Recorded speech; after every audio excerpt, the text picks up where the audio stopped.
Okay, so we're going to be talking about today is the force of the Yetzer Hara and the effect of the Torah upon it.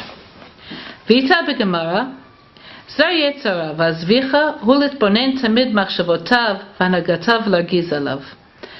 So the Yetzer Hara is called a viper, okay, and the Gemara says that the viper is the Yetzer Hara, and it'll be slaughtered in the end, as is stated in the prophetic text from which the word viper is taken. And the way that it's slaughtered is by using your mind to confront it. V'yetzer hara nikra tzafoni, ki midarko la'astir avon v'chet, u'mare lo she'en chet b'davar. The way of the Yetzer Hara is to disguise a sin, so it doesn't feel like a sin at all. So I'm going to give you an example of what I mean. Okay, you have three girls sharing a room. Two of the girls, this is a true story, two of the girls were friends from before and have a good relationship. Of these two friends, one of them is a very quiet, refined girl, think South Africa, and the other is a girl who's, shall we say, more self-assertive, think of Brooklyn. But they're good friends. A third girl enters the room. The third girl is a girl who's somewhat self-absorbed, and she realized the very first day that these two are a pair and that she's the third leg.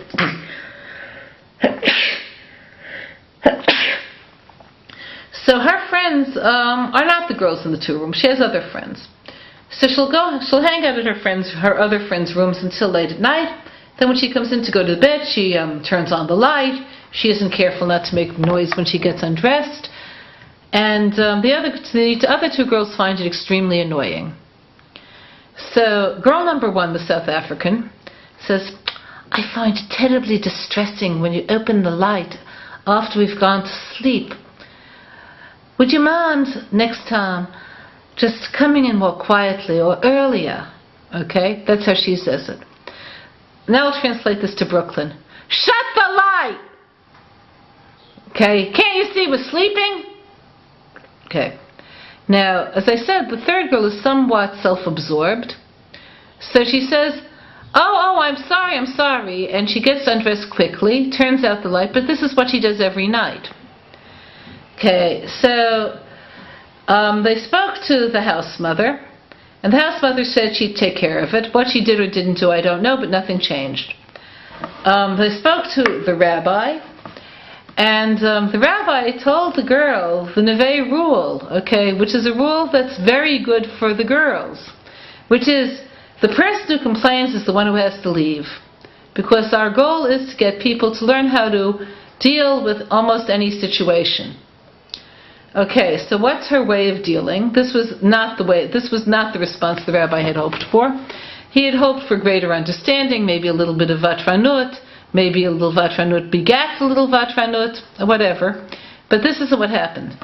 Our friend from Brooklyn decides, well, if she's making me miserable, then I should make her miserable. Then she'll have to leave the room. Why should I have to leave the room?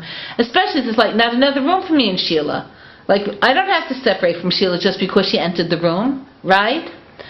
So she makes her miserable. Okay, now, here's the part of the story that's complex. She's not a bad girl at all. She's a very good-hearted girl. She's a girl who'll do favors for people. She's a girl who, even to some degree, be moser nefesh for other people. But her inner vocabulary isn't calling what she's doing to the third girl's sin. And this is the way the Yetzer Hara works.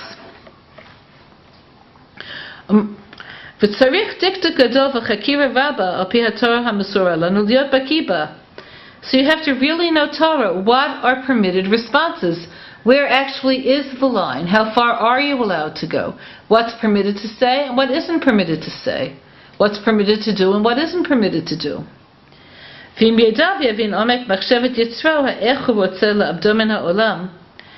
Yet, if the person was able to look at the Yetzer Hara and see that following the Yetzer Hara, to use the words that are actually here, takes you out of reality.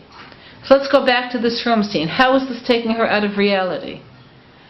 When she figures, her plans how to make the girl miserable, to purposely exclude her, to make plans for Shabbos with the other friend in front of her, dafka, Is she becoming the person she wants to be? Is she becoming the person she came to Nevei with a great deal of Mesiras Nefesh to become? No. But she's so lost because the Yetzer Hara didn't use the word sin, that she isn't noticing the process.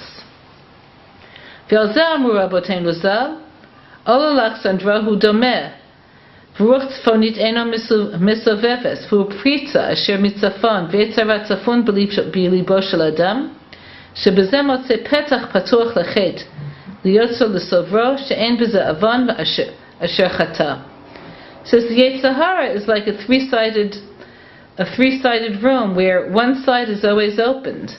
The Yetzer Hara always gets into that side, the side where nothing is so defined, where nothing could be called sin.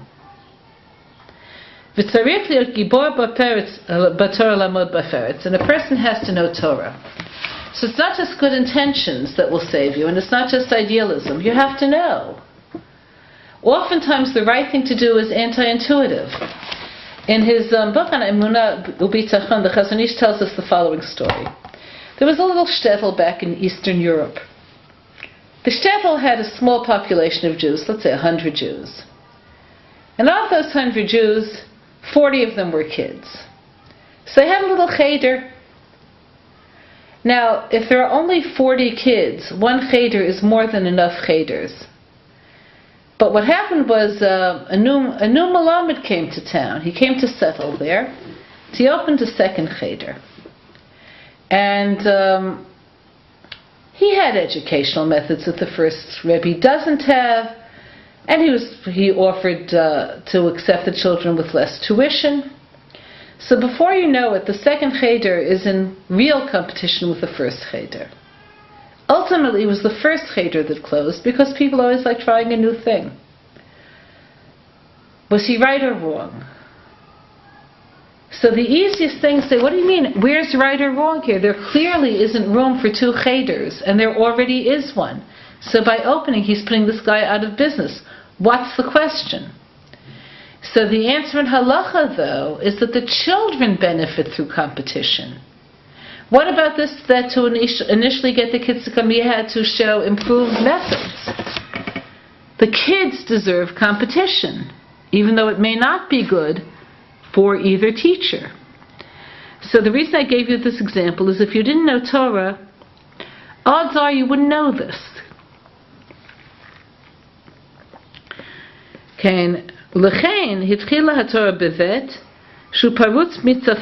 that's why the Torah starts with the letter Bet, which is open on the north side of the letter. Now you could say the north side, this isn't the north side, but it is when you look at it from another angle. The way the Beis HaMikdash was constructed was that the entrance was on the east going to west. So when the door opened, you're on the east side of Har HaBayit, moving towards the west side. So north and south were in different places. So Bet, indeed, the opening would be in the north, the south. Okay, so this is the reason why the Torah starts with Bet is to hint at the opening that's there in the north. To hint that the viper, like Yetzer Hara, can come in, and the door is always open for it.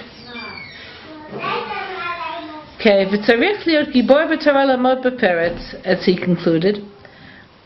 Okay, shal yidei Torah sotrim hapir, so the Torah closes this open space. There's no area of doubt. L'chein bikesh HaKadosh Baruch Hu lasot Chizkiyahu Mashiach. Therefore, Hashem wanted Chizkiyahu, the king, to be Mashiach. Okay, Shu haya melech asher amad b'peretz, because he was the person who sealed the closed places. How did Chizkiyahu HaMelech do this? He did it by appointing soldiers who would go from one end of the country to the other, nailing the following notifications on the Beis Midrash. Either you study, or what? Or death. There's a sword there. Not nailing notifications, nailing swords. So the result of this campaign was that everybody knew. It says there was no child from the north to the south who didn't know the very complex laws of purity and impurity.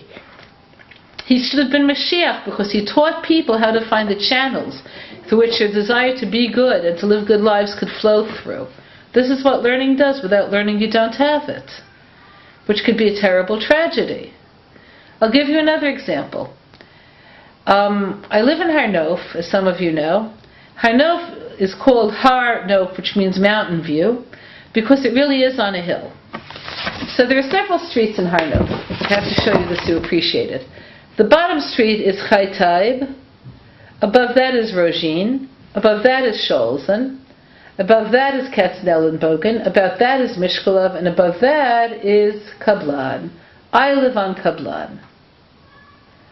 So when Har Nof was first developed, let's see this in your mind's eye.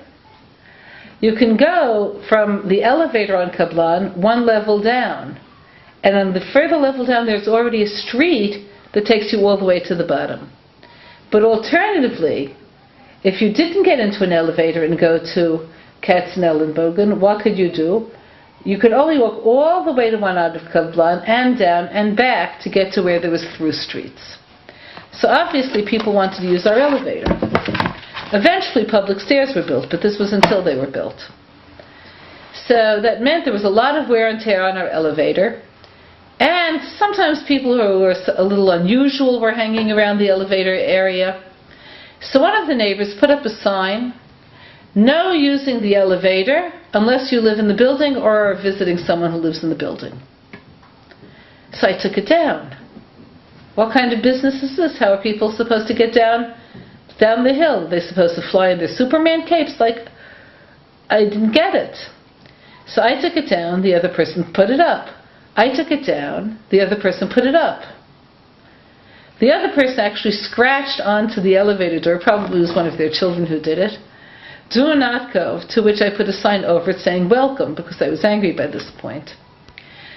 So, as things worked out, I'm telling you, I'm so full of righteous indignation about this, that if I were to fall and cut my hand, you know what would fall out? Not blood, righteous indignation would fall out. How could you do this? How could you make people go all the way to the end of the street if they just want to get parallel to where the building is? So, one fine day, I had to go to Rav Shlomo Zalman Auerbach for something completely different. And while I was there, I asked him the question. Now, my question was asked not because I had the slightest doubt about how right I am, but I wanted to be able to have Rav Shlomo Zalman Auerbach say whatever I thought he would say. They say, "I was to Rav Shlomo Zalman Auerbach." Okay, got this? You know what he said? "Why are you a big tzaddik with other people's possessions? You own the elevator privately?" So I said, "Well, of course not." I said, "Well, what makes you think, since you're only one person, that you have the right to dictate the building's policy with the elevator?" To which I replied, "Oh." And as it turned out, the majority of people in the building were not happy about having the elevator used constantly. So that's the way it looks. If you don't know halacha, you could think that you're a tzaddik and you're not a tzaddik. You could think somebody else is a rasha and they're not a rasha. It's quite something to learn. Okay. U'lechen kativ bo lebarma misra b'mem setuma. So in praises of Chizkiyahu, who made everybody learn, one of the phrases that they use is lambarbe hamisra, that he had much position. And the word misra, the mem, is written closed, as though it's the end of the word, not the beginning. Ugmar stimato yeli mos hamashiach she'az bir haruch hatumah min haaretz. So this is to hint to us that Chizkiyahu's legacy is closed until Mashiach comes. When Mashiach comes, there will be no more impurity in the world. But until then, don't expect this. Expect that we'll be making mistakes, which is, of course, bad for who? Bad for us. Okay. והזביחו להתבונן תמיד מחשבתו והנהגתו להרגיז עליו, כדאית בגמרא, צדיק עם יצר טוב שופטים, רשע עם יצר הרע שופטים, בינונים זה וזה שופטים. So it says about the process of thinking things through. You have to learn how to think also. What does learning how to think mean? So he gives us information. He says a tzaddik is a person who, when he makes judgments, the one who he hears is the Yetzer Tov. What does my higher self want in this situation? Rishayim Yetzer Hara Shoftim. The Rishayim are judged by their Yetzer Hara. Beinoni Zeh V'Zeh Shoftim. But with ordinary people, sometimes it's this, sometimes it's that. Okay, so how could we say that a person doesn't judge favorably and they're wrong? Doesn't justice belong to Hashem anyway? Okay, so the reason is as follows. L'chen yikra hadayin hashofet Elohim, ki hu manhig u'mashgiach al bnei doro. V'hachi perushe tzadikim yetzer tov shoftam. Ratzeh lomar, manhigam, shekol hanagotav, al ki yetzer hatov, harishayim yetzer hara shoftam. So what does this mean? So the first he looks at it from the Yetzer Hara. The Yetzer Hara will work in a way in which you'll find yourself looking critical at every good deed you do. Now you could say, why would anyone do this? Why would they do the good deeds if they look at it critically? So I'll tell you why. They did the good deed because they knew it was right. Then later the Yetzer Hara comes and says, what are you, a shmata? What does she have to do for you? What's she going to do for you? Nothing. You're a shmata. You have no dignity. That's Yetzer Hara talk. So the Yetzer Hara will come, dafka, dafka looking at the mitzvah that you've done to draw you out into saying something that you shouldn't say now. L'chein bikesh HaKadosh Baruch Hu v'asot Chizkiyahu Mashiach shu haya melech asher amad befetz ve'ivim degel haTorah ma'od. So Chizkiyahu was a man who stood in the breaches, meaning the breaches between the materialists of his time, the people who had no value for Torah, and the people who did. He stood in that breach and he forced people to learn Torah, because once they had an access to it, they saw what it was. So Hashem said, that's Mashiach's function. He put a sword in there. Okay. And he looked forward to the time when there'd be no more defilement in the world. Now you could say, if he had any idea that Mashiach, that he wasn't Mashiach, and that Mashiach wasn't going to come, what good was this all? So he tried, he got everyone almost to learn, and in the end Mashiach didn't come anyway, so what good did he do? What did he need it for? You could ask. So the answer there is complex. I'm going to give you an example of this using our current political situation. So after the 3-week war, where there were so many miracles that I can't even tell you, the Arabs are slowly going back to sending explosives over into Israel. So of course the press is saying, see, it didn't help, nothing helps. The religious press says only God helps. But there's something wrong in the attitude. The war didn't solve the problem, but the war diminished its scope enormously. There were days when hundreds of rockets were shot. I think the highest day was 237 rockets. That's very different than one rocket every 3 days. So why am I telling you this?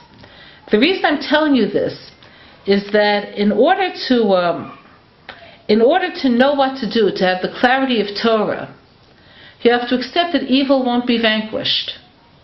So the fact that you tried something today and it didn't work doesn't mean you have to try something else tomorrow. You're right, it just didn't work the way you would like it to have done. Chizkiyahu would have liked everyone to be educated, which he did. He would like them therefore to be spiritual and connected to God, which didn't happen yet. That's not where they were at that time. So that doesn't devalue what he did, though. Any more than mowing the lawn once doesn't mean that you were wasting your time, because 2 months later it looked as though it had never been mowed.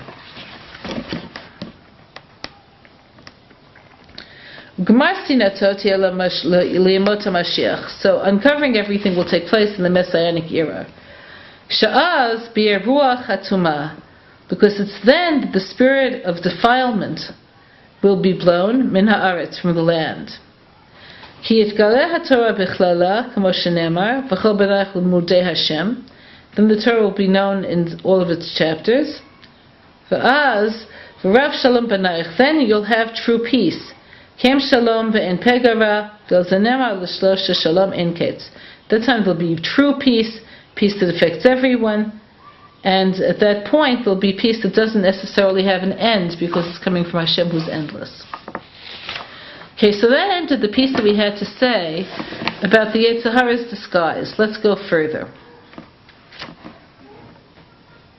V'shamati me'achi ha'gaon t'mishpat lashon hanhaga v'chen yikareh hadayet hashofet Elokim hu manhig u'mashkiach al bnei doro v'achi perusho tzadikim yetzer tov l'shoftam רוצה לומר מנהיגם שכל הנהגתם על פי יצר הטוב. So now we're going to another place. Okay, so quoting the Vilna Gaon, who he refers to as his brother, okay, he says that first of all it's permitted to buy what you need, to do whatever you have to do to fill the Torah's requirements. Now what is he talking about? What is he quoting from the Gaon about? Buying, selling, things in that are related to this. What he's telling us is that to do anything, even simple hanhaga, you have to have judgment. And because of that, simple hanhaga in the world, he says the word mishpat is the same word as the word hanhaga. And that's why a dayan is called a shofet Elokim. A dayan or a shofet is called God, meaning Hashem gave them force. Hashem made all sorts of forces when He created the world. Natural forces, intellectual powers that humans have, spiritual forces. One of them is the ability to know truth, to be able to discern things. But in order to do that, the person has to know Torah. So there are three words now that we have. We have Dayan, Shofet, and Elokim. Elokim describes the force that the person actually has. Dayan is the person who knows enough Torah to know what's yes and what's no. But Shofet is somebody who's more. Hashem imbues him with enough force to lead and supervise his generation. And this is what's meant when it says for tzaddik, the Yetzer Tov is his shofet. That means that he listens to the Yetzer Tov and lets it judge whether he's right or wrong, whether he's under constant supervision. From whom? From himself. Now this idea of being under constant self-scrutiny is not an idea that people like nowadays. We like self-acceptance, not self-scrutiny. We like, if you did it wrong, that's okay. You'll do it right next time. Okay, we like, in fact, who said you did it wrong? You did it right. If you did it, it must be right. So that's not the way to go. You have to scrutinize yourself. Now, self-scrutiny is different than guilt. The way guilt sounds is as follows. You did this, you're bad. The way self-scrutiny looks is, what is it you did? Is it good or bad? What could you do next? What's your next move? Is it more of the same? Is it something different? Is it tshuva? That's self-scrutiny. A person who lacks any ability whatsoever to introspect is lost. So I want to give you an example of that. If you look at David HaMelech, the whole story of Bathsheba, I'm not going to tell you the story now. Suffice to say that even though in halacha he may have been right technically, in terms of the Torah's vision of where people are supposed to move themselves, he wasn't moving in the right direction. So when Natan HaNavi came to him and rebuked him in a subtle way by telling him a parable, he got it immediately. Why did he get it immediately? He got it immediately because he was always in a state of self-scrutiny. Okay, what was the parable? Many of you know this. There was a poor man who had nothing, and the rich man sold his only sheep, which was his pet, which was supposed to hint to David that he's married, he has other wives, he has a future, he's a king, and all Uriah has is Bathsheba. How cruel it is to take her. But you know what? A lot of people would have said, gosh, that was a mean thing for him to do with his sheep. That was a terrible thing to do. A man who steals sheep in that way should be killed. And if Natan would then say, as he did, you're the man, you know what most people would have said? What are you talking about? I didn't take any sheep. The only reason David got it is because he was in this constant state of self-scrutiny. And self-scrutiny only has meaning if you know Torah. Otherwise, to what measure are you holding yourself up to? So when people say, I want to be my own judge, they're never being honest. What they're really saying is, I want not to be judged. Okay, so let's take this further. Okay, Varashayim Yetzahara Shaftam. Conversely, the Rishayim are judged by their Yetzahara. They also have self-scrutiny. Meaning their constant question will be, how can I give myself more pleasure? How can I get myself more dominance? But he holds himself up to that. Omar Manhigam. He leads himself. Now the part that's relevant to us. Ubeinonim zeh shoftam. But for ordinary people, sometimes our self-scrutiny is the self-scrutiny of the Yetzer Hara. Sometimes our self-scrutiny is the self-scrutiny of the Torah. So what does that tell us? That tells us that even people like us have to be able to say, wait a minute, says who? Says who? So, I'll give you an example of this. Okay, somebody had a relative who fell upon financial difficulties. And they would quietly help them on a monthly basis. So quietly that the relative himself didn't know where the money was coming from. This went on for a number of years. Okay, finally, after a number of years have passed, this man who had been married several years, he and his wife have a baby. They have a little girl. So of course, his benefactor was approached by somebody else who took an interest in the family to ask to help pay for the Kiddush. He wasn't invited to the Kiddush, even though he's a relative, and even though he's a close relative, a brother. He wasn't invited. Why wasn't he invited? Because they made the Kiddush and invited the other side of the family, the wife's side, not the husband's side.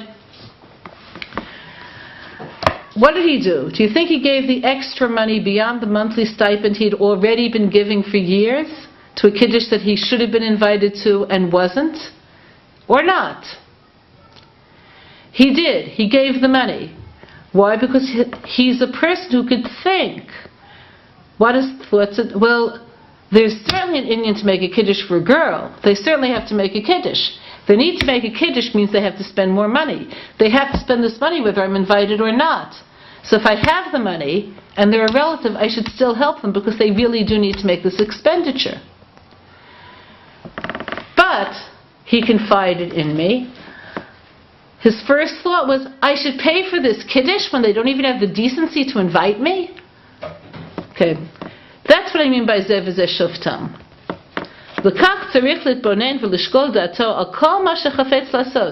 Whenever a person is aware that they want to do something, they have to judge. Is the force that's telling them to do something coming from their good side or their bad side? Meaning the fact that there's force means that there's passion, and passion can come from either side. So something that many girls say, this is a girl thing, is, I just knew I had to do it. I just knew it's right. Like, I don't know if I should stay or leave, so I just know I have to leave. It's the right time. Or I just decide to stay. Either way. Whenever you say, I just knew it, all that means is I just feel it strongly. It doesn't mean that your feelings are right. They may be right or they may be wrong. You have to be able to make a judgment.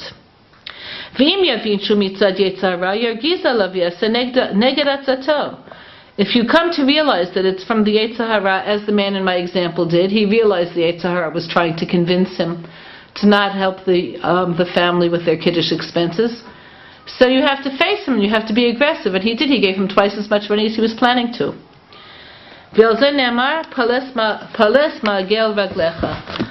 Weigh the scale, or the steps, or the circular road, 3 pshatim on the word ma'agel, of your foot. ובפרט ושיים, שכל הנהגתם על פי יצר הרע, מכל שכן שצריך להרגיז לו תמיד. So certainly a Rasha whose behaviors have always been through the guidance of the Yetzer Hara, they certainly have to oppose it and confront it. Okay, so that means if a person knows that in a certain area of their life, they consistently have been doing things that are wrong, in that area of their life, that's where they have to not only refrain from doing wrong in the future, but they have to be oppositional. So what would an example of that be? Envision somebody who isn't financially as honest as they should be. Let's say they're in real estate, and let's say when they encourage somebody to buy a house, they purposely minimize the flaws. That's not a leak, that's just a stain on the wall. Must have been that they didn't hire a first-class painter. Of course it's a leak. So when they decide to do tshuva, they have to be oppositional. Aha, you want to hide it? That's a leak. I hope you don't mind buying this property realizing that you're going to have a plumber, but it's a good buy anyway, or whatever. Okay, mi omar zikiti libi taharti mechatai liot afilu meha beinonim. So realize when we say that we're Beinoni, that who said so?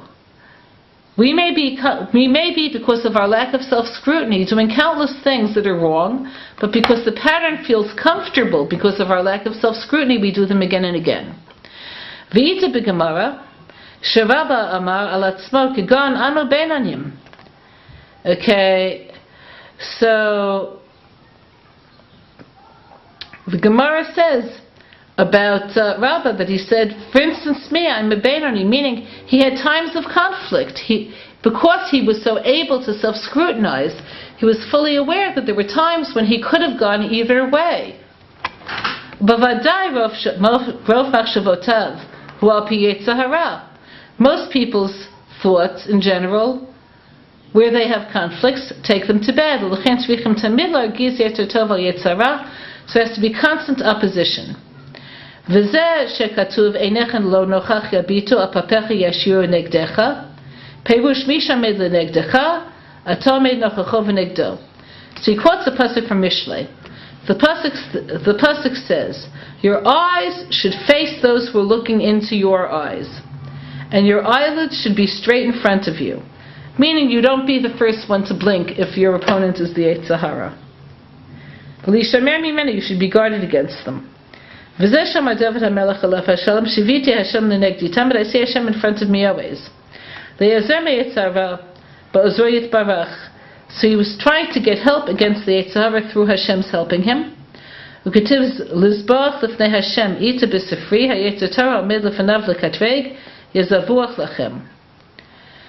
so it says that the Yetzer Hara has to be destroyed. He comes to accuse you and destroy you. You have to destroy him. So now he's going to give us practical ways. So until now he just said in a general sense, know what the Torah demands of you. Now he's going to bring it into smaller details.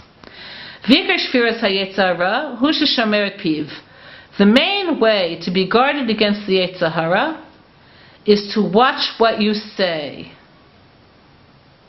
As it says, the Yetzer Hara crouches at the portal of hell, but the word for portal, petach, also could mean your mouth. Now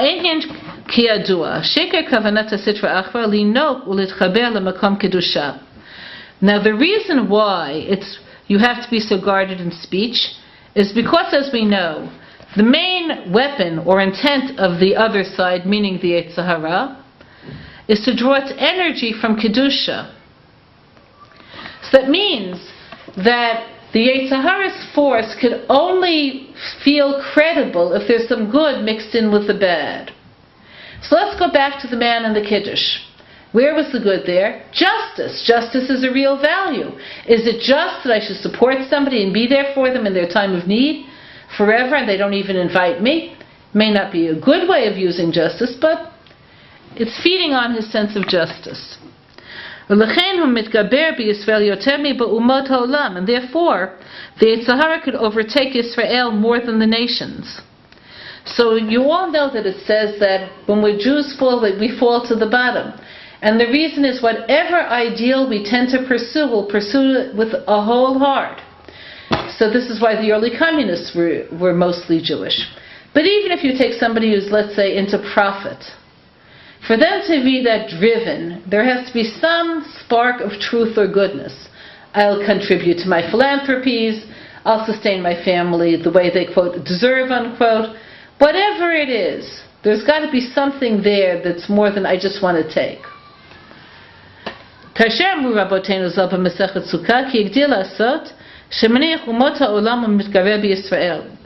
he quotes the Gemara that says that Hashem abandons the nations of the world and entices Israel. And then he abandons the ignoramuses and entices the Talmidei Chachamim.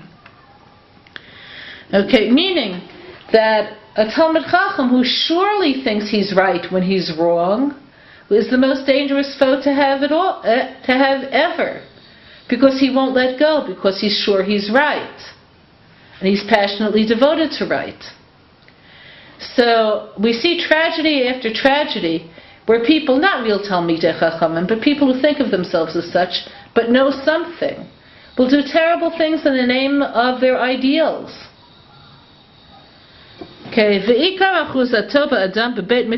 there are two places where the Yetzer Hara will grasp. Okay, in the place where a covenant is made, one is the covenant of speech, the other is the covenant of the flesh, meaning desire.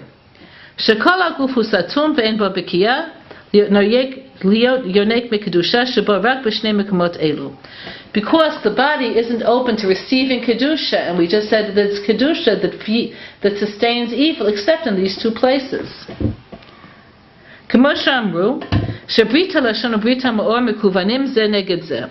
As it says, that the covenant of the flesh, meaning circumcision, and the covenant of the tongue, meaning being guarded in speech, are parallel to each other. And from wrong speech will come wrong behaviors, will come promiscuity. Don't let your mouth cause your flesh to sin. So let's just look at today's world where there's so much promiscuity. So almost all of the promiscuity that we encounter, started with somebody making a justification. So it's within my memory. I'm not a million years old. I'm only, like in the early thousands. I remember where it was almost unheard of for people to live together who weren't married. There were always common law relationships. I'm not denying that, but it was extremely uncommon. It was virtually unheard of amongst Jews. I also remember when it was a given that people want to marry and that you could trust that desire to see you through.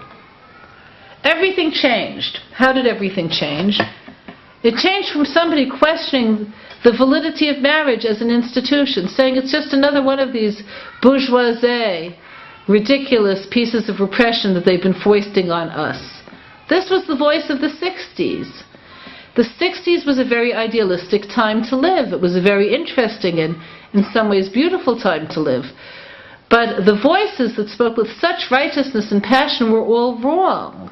What they called freedom, I would call promiscuity. What they called liberty, I would call self-enslavement. But they knew the vocabulary of the Yetzer Hara. It had to draw its energy from the Yetzer Tov. And in order to draw that energy, there has to be a certain spark of truth. Marriage could be repressive. Of course, living without marriage is even worse. But there has to be a bit of truth there. So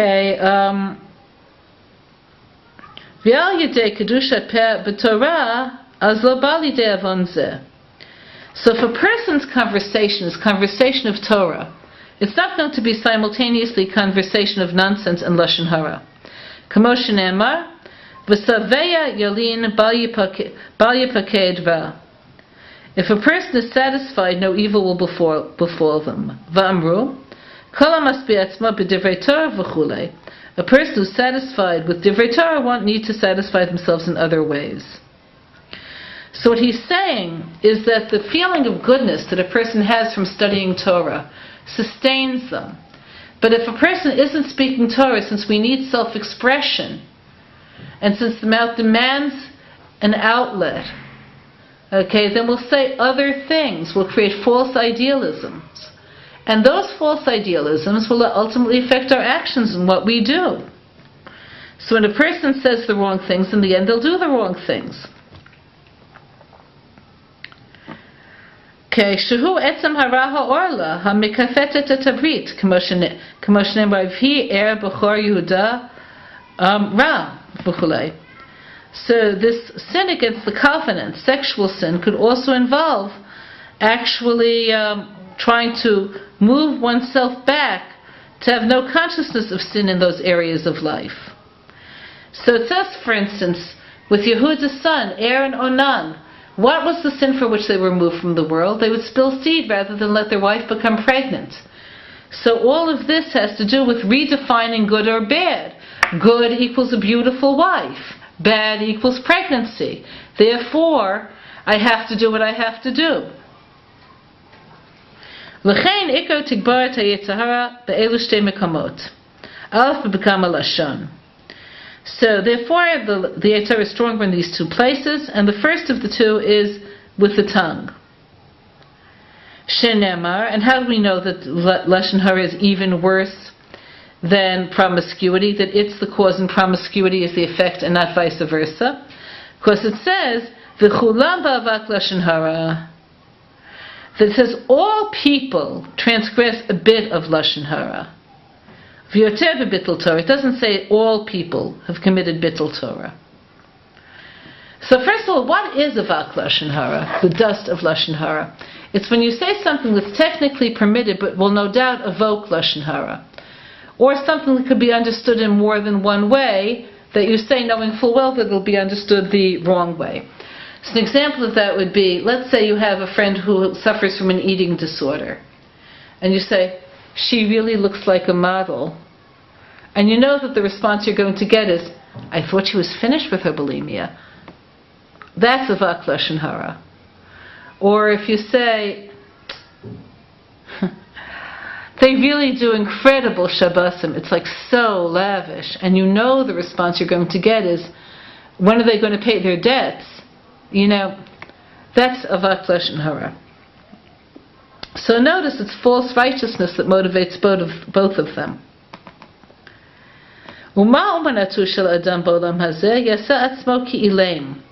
So therefore, the greatest skill in this life is for a person to be able to learn the skill of making themselves like a mute. As it says, is it not so that he who's mute speaks in truth righteousness?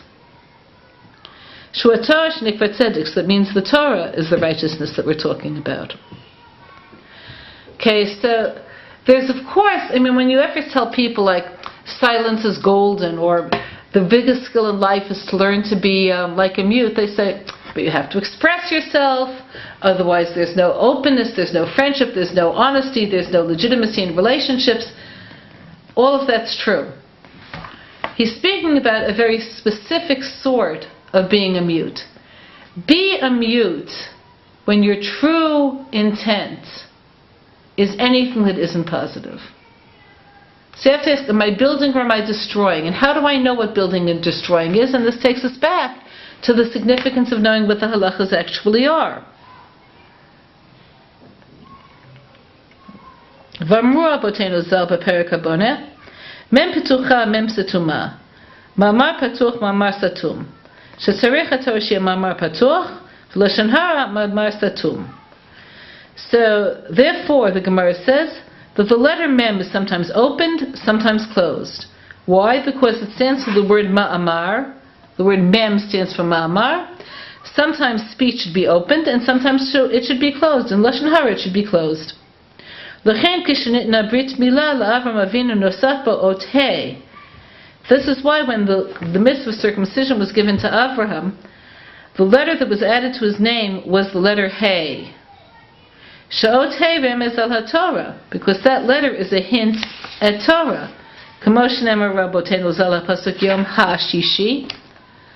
Okay, as our rabbis say that when it says HaShishi, which is the first rhetorical statement that you have in the Torah, it's about Matan Torah, the 6th day of Sivan. Okay. Tanatani Neged Heichum She Torah. And how does this work? It parallels the 5 books of Torah. V'neged Chamesh Mot HaPeh Shetzarich She'akdishem B'Torah. And the 5 books of Torah parallel the 5 parts of the mouth that have to be used in speech. So there's the tongue, the teeth, the lips, the larynx, and the palate. They all have to be used. So Hashem made each one of these parallel to one of the books of Torah, to tell us that our speech should be speech of Torah. And this not only means outer speech when we converse with other people, but inner speech, which takes us back to what we said earlier about self-scrutiny, being able to look at yourself, to have your own inner dialogue, one in which there's Torah. So, trying to see, was this a Zohar or a Midrash? I don't remember now. But it says that in Olam Haba, the ground that you walk on says, what right did this person have to step on me for so many years? And then the earth says about people in general, they stepped on me for thousands of years. What was their right? And the answer is only this that we could self-scrutinize, only this that we could make choices, only this that we could speak Torah. Otherwise, what gave us the right to step on it? Okay, ulechen gam hapen nikra arel sfatayim. This is why the word uncircumcised is sometimes used for the mouth. V'sham ikar amidat hayetzara shesham petach haguf, because the mouth is the place where the Yetzer Hara is most present. It's the opening to the rest of the body. V'zeh shamu rabotenu zal b'mesechet minochot al pasuk v'yeleu l'terufa l'atir peh shel mala v'shel mata. Ki mayim chaim she'yitzu miYerushalayim la'atid lavo romez la'zagatoris b'shleimus kamo shene'amar v'chol b'nayich limudei Hashem. Okay, so let's go back. Okay, so this is what it says. It says, and his leaves are as a healing. What does that mean? So it means that the leaves of healing, okay, the alim l'trufa, which is speech, has to do with speech that's from above and from below. Okay, so it says in Navi that living waters will flow from Yerushalayim. So the Gemara explains that this is Torah, and that everybody will learn in the future. And the Torah itself is called Mayim Chayim, living waters. And that Chidushay Torah, new insights into what the Torah says, is what we'll be hearing then. So all of this has to do with what? All of this has to do with purity of speech. So now there's a different kind of self-scrutiny. Until now, we spoke about self-scrutiny, saying you're not doing anything wrong, and if so, what should your next move be? How do you fix it? Where do you go from here? There's another kind of self-scrutiny. Am I expressing truth? Am I expressing goodness? It's not enough just not to be lying, just not to be involved in pettiness, not to let your speech take you to all sorts of sins. But your speech ideally should be an unfolding process of discovery, which is what Chidushei Torah are about.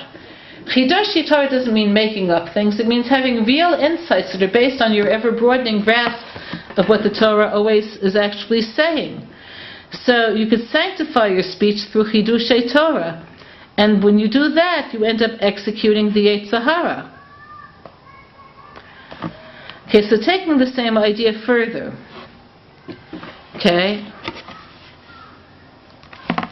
He goes back and he says, when you open your mouth, sin could be there. Therefore you should guard your mouth and your tongue. A person who does that is saving their soul from ill. It says, guard your tongue from evil and your lips from speaking falsely. A person's entire toil is towards their mouth. So we're going back to talking about the negative, and we're going